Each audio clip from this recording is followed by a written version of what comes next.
আয়াত নাজিল হওয়ার কয়েকদিন পরে নবীজি পৃথিবীর পর্দা অতিক্রম করলেন। সাহাবায়ে কেরাম যারা সুযোগ হয়েছে নবীর কাছে এসেছে, নবীর কাছে এসে তারা নিজের জীবনের গুনাহ মাফ করে নিয়েছে। আল্লাহর নবী ইন্তেকাল করলেন, পৃথিবীর পর্দা অতিক্রম করে রওজা মুবারকে আরাম ফরমাচ্ছেন। ইতিমধ্যে 3 দিন অতিবাহিত হয়ে যাওয়ার পরে এক বেদুইন আসলো, এসে নবীকে খুঁজতেছে। আবু বকরকে ডাক দেয়া বলতেছে, আবু বকর নবী কোথায়? বলে যে কেন? ডাক দেয়া বলে, আবু বকর আমার কানের মধ্যে আওয়াজ পৌঁছে গেছে, সূরা নিসার 64 নম্বর আয়াত নবীর দরবারে আসে যদি আল্লাহর কাছে ক্ষমা চায়, আর নবীও যদি আমার জন্য আল্লাহর কাছে সুপারিশ করে, তাহলে আল্লাহ নাকি জীবনের গুনাহ মাফ করে দেবে। রে আবু বকর, আমি তো গুনাহ মাফ করার জন্য এসেছি, আমার গুনাহ কি আমি মাফ করব না? আবু বকর কোনো কথা বলে না, চোখ দিয়ে ঝরঝর করে চোখের পানি ছেড়ে দিল।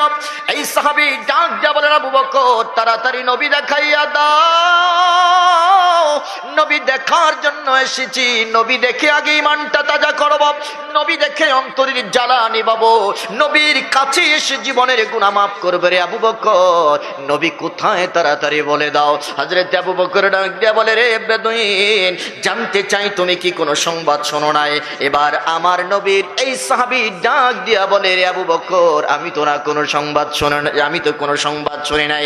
এবার হযরত আবু বকর ডাক দিয়া বলে, সামনে যাও, হযরত আলীকে জিজ্ঞাসা করো। নবীজি পৃথিবীর পর্দা অতিক্রম করলেন।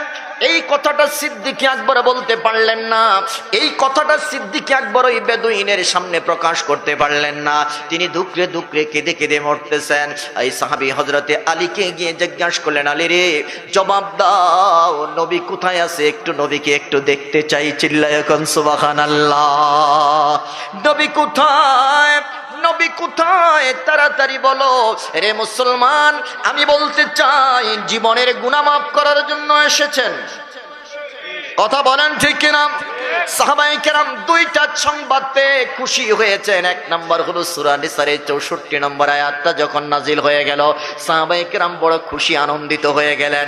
2 নম্বর খুশি হয়েছে আল্লাহর নবী যখন সাহাবায়ে কেরামদেরকে বললেন, আনতা মা'মান আহাবাবতা, তুমি যাকে মহব্বত করেছো, যাকে ভালোবেসেছো, তার সাথেই তোমার শেষ ঠিকানা হবে। জোরে কোন সুবহানাল্লাহ। দুইটা সংবাদ শোনার পরে সাহাবায়ে কেরাম খুব বেশি খুশি হয়ে গেলেন। এক নাম্বার সূরা নিসার 64 নম্বর আয়াত, 2 নাম্বার আল্লাহর নবী যেদিন বলেছিলেন যে সাহাবীরা আনতা মা'মান আহাবাবতা, তুমি যাকে ভালোবাসছো তার সাথেই তোমার শেষ ঠিকানা, অর্থাৎ তার সাথেই তোমার জান্নাত। চিৎকার করে কেন সুবহানাল্লাহ। হযরত আনাস রাদিয়াল্লাহু তাআলা আনহু বলেন, রে দুনিয়ার মানুষ, এই কথা যেদিন নবী বলেছে, এই দিন আমি দেখেছি সাহাবায়ে কেরাম ইসলাম গ্রহণের পরে, ইসলাম আসার পরে এতটা আনন্দিত হয় নাই যতটা আনন্দিত হয়েছে আল্লাহর নবীর জবান থেকে হাদিস খানা শোনার পরে। জোরে জোরে কোন সুবহানাল্লাহ। বলেন সাহাবায়ে কেরাম খুশি কেন? নবী বলেছে তুমি যাকে ভালোবেসেছো তার সাথেই তোমার হাসর হবে, তার সাথেই তোমার জান্নাত হবে। এখন সাহাবায়ে কেরাম ডাক দিয়া বলতেছে, নবী আমরা তো আপনাকে সবচাইতে বেশি ভালোবাসি। আরো জোরে কন্না আল্লাহু আকবার। ওরে ভালো যদি বাসতে হয় নবীকে বাসুন, জীবনে যদি দিতে হয় নবীর প্রেমে দিন। নবী তরানেওয়ালা, নবী বাঁচানেওয়ালা, নবী তরানেওয়ালা, নবী বাঁচানেওয়ালা। প্রাণের চেয়ে প্রিয়তাই, প্রাণের চেয়ে প্রিয়তাই নবীকে জানুন। ভালো যদি বাসতে হয় নবীকে বাসুন। জোরে কান মারহাবা। এই হাদিস খানা শোনার পরে হযরত আনাস ডাক দিয়া বলে, ইয়া রাসূলুল্লাহ আমি আপনাকে ভালোবাসি, আবু বকর হযরতে ওমরকে ভালোবাসি, হযরতে আবু বকরকে ভালোবাসি, হযরতে আলী উসমানকে ভালোবাসি। নবী উরিদু আন আকুনা মাআহুম ফিল জান্নাহ, আমি আশা করি আপনার হাদিস অনুযায়ী আপনাদের প্রত্যেকের সাথে আমি আনাস জান্নাতের সাথী হয়ে যাব। রে রামচন্দ্রপুরের মানুষ, আমি বলতে চাই আমরাও নবীকে ভালোবাসতে চাই কি চাই না? আওয়াজ করে বলেন চাই কি না? আমার নবীর হাদিস অনুযায়ী নবীকে যদি ভালোবাসতে পারো তাহলে নবীর সাথে জান্নাতে যাওয়া যাবে, কথা কোন ঠিক কিনা? ওই সাহাবী ডাক দিয়া বললেন, ইয়া রাসূল আলী, আমাকে নবীর একটু সংবাদ দাও, নবীকে একটু দেখায় দাও। হযরত আল্লাহর নবীর সাহাবী হযরত আলী ডাক দিয়া বলে, সাহাবী নবীকে দেখতে চাও কেন? তুমি কি নবীর সংবাদ শোনো নাই? তুমি কি নবীর সংবাদ জানো নাই?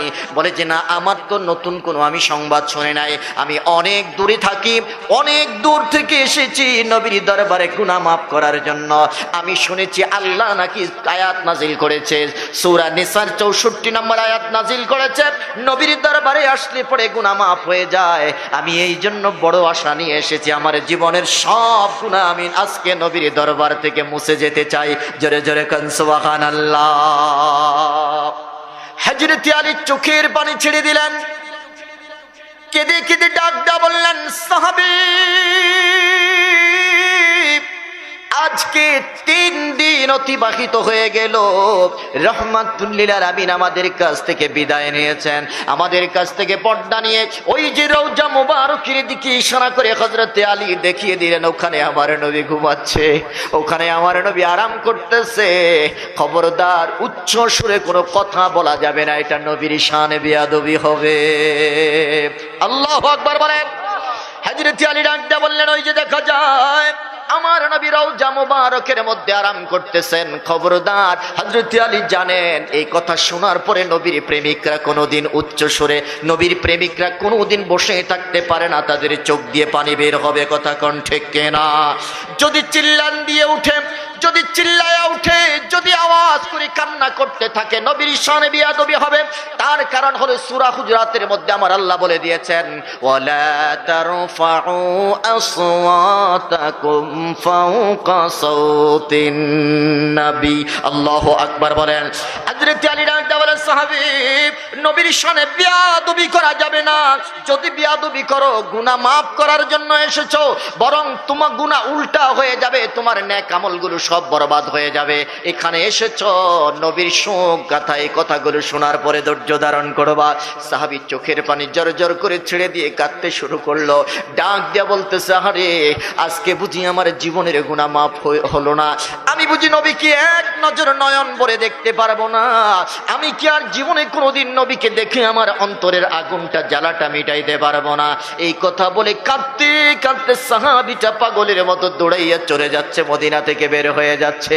হযরতে আলী কাঁদে, ওমর কাঁদে, আবু বকর কাঁদে, নবীজির রওজার পাশে বসে বসে হযরতে আলী কাঁদতে কাঁদতে তিনি একটু তন্দ্রাচ্ছন্ন হয়ে গেলেন।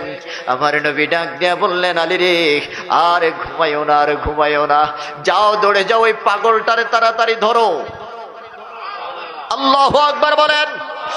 যাও তাড়াতাড়ি যাও, এই পাগলটাকে তাড়াতাড়ি ধরো রে আলী, আর তাকে সংবাদ দাও আমি রাসূলুল্লাহ জিন্দা থাকলে পরে যেভাবে গুনাহ মাফ হতো, আমি রাসূলুল্লাহ এখন রওজা শরীফ থাকার পরেও আমার উম্মতের গুনাহ মাফ হয়ে যাবে। আল্লাহ